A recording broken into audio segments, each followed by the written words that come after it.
Dear beloved brothers and sisters, in my conclusion, I'm going to ask all of the leaders in our community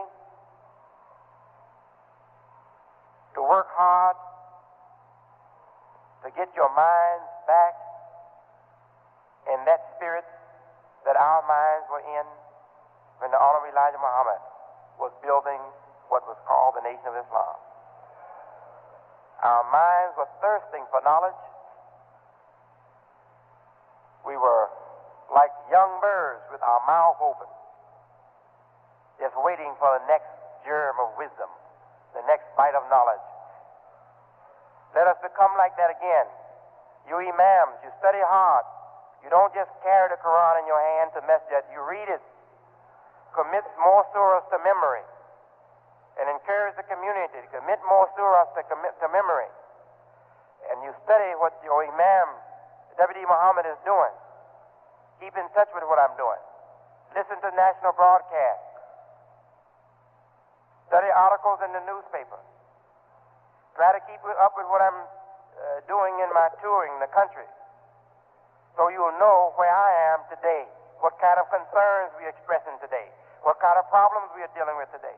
So you'll be in tune with the leadership and be carrying this whole community forward with me.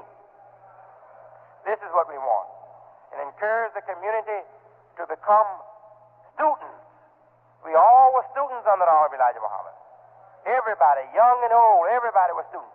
We have to have that same enthusiasm again for knowledge. Let us all become students and have the courage to work for an independent future for ourselves in America. Don't be satisfied until we have same contribution, equal contribution to the life and destiny of this country. We can't leave it to others. We live here too. And we have an equal right to make our contribution to the life and destiny of this country.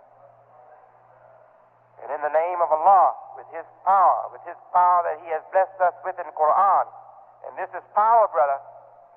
This Quran is power. I believe that we can lead this community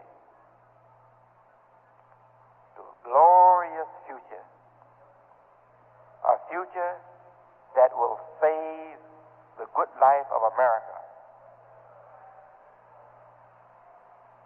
Because I know, and I just learned recently, that there are so-called scientists who have already predicted that 1985 will be the last year for America.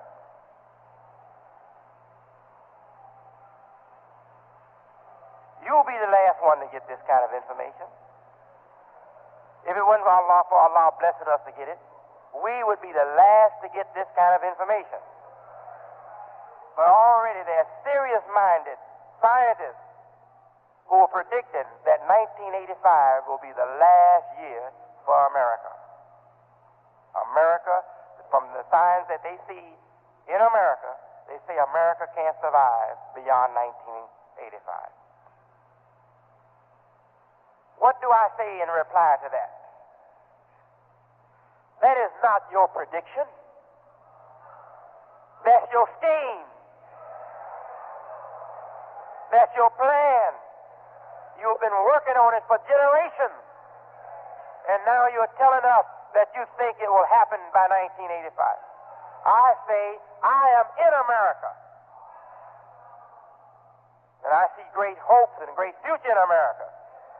I'm not a stupid Samson who flirted with Delilah. And now that understanding has come back to my mind, I want to see the whole thing destroyed. No. I don't want to see the whole thing destroyed. You've got some stupid so-called millennials out there that want to see the whole thing destroyed. They ain't interested in our future no more. They've given up.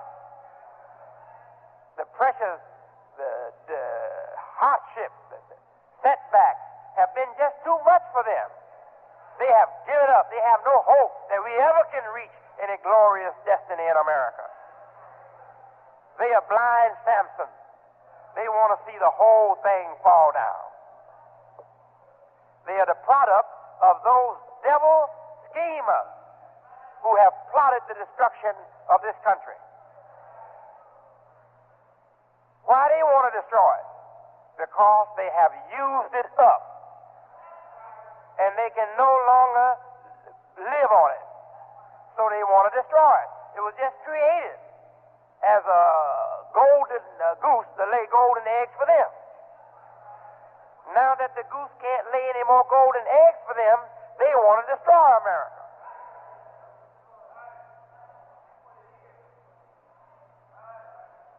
What is their plan for America? Their plan is to create such misery here, such burden, such heavy burden on government, such heavy demands on government, that government will be forced to become socialist or communist. That's their plan. And if the government doesn't do this, they hope that they will have such an unstable masses in this country that there will be an easy takeover by force.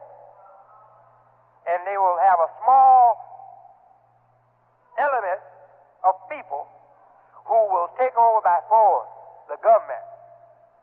And the people won't fight them because the people won't be given their allegiance to the government. Don't you know this government is ready for that? The people have become so detached from their government that they are ready for such a takeover, where a strong group of people can go and take over our government and announce over the media that they're in power and that they're going to give us more welfare, and we'll accept it. Now you'll be getting your welfare check. We're going to give you also free medicine. We're going to give you welfare checks and free medicine. We're going to give you free education. And you'll accept it. The majority of Americans will accept it. And if they put the right lies in it, oh, they'll get everybody, practically everybody, to accept it. And America will be changed overnight from a free country to a country of communism. Overnight.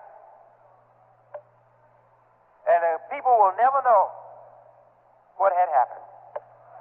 They will never know that this thing had been designed and that the same people that brought about the democracy, capitalism, brought about communism. Capitalism comes in to get everything they can out of the people and out of the country. It comes in to get all it can as fast as it possibly can. It's the idea that's in a race. It's the idea or the philosophy that's in a race. It has to go fast, to use everything up fast. As soon as they reach that point where the people can't stand the demands of the rich on them anymore, then they kick that society into communism. And the same people that were getting the money before, they continue to get it. But they get it now from a different method, from a different system. The masses get nothing but charity, handouts, small handouts. No opportunity to become a Mr. Standard Oil or Mr. Sears and Roebuck. No opportunity to become a great scientist. You will then be kicked into some special job working on one little aspect of the project. And if you get any recognition, it will be because the hierarchy decided that they should publish you this year. Yes, capitalism and communism are sisters. They are two freaks from the same freak womb.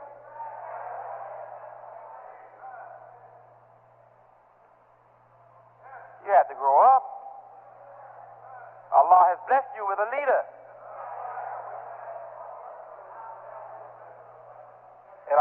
you, you're not strong enough.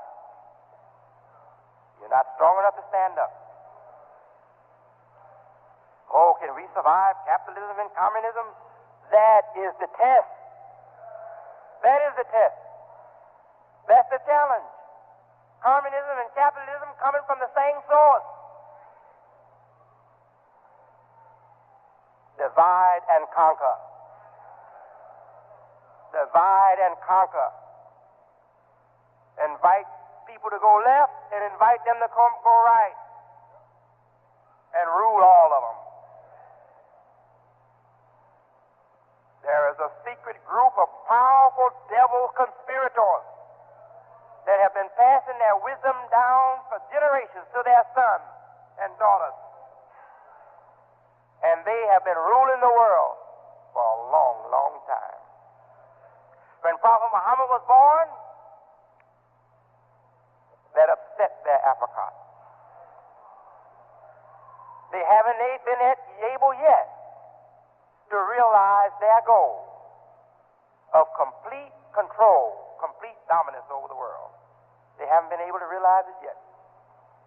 They thought they could make two camps, and they still try to make two camps.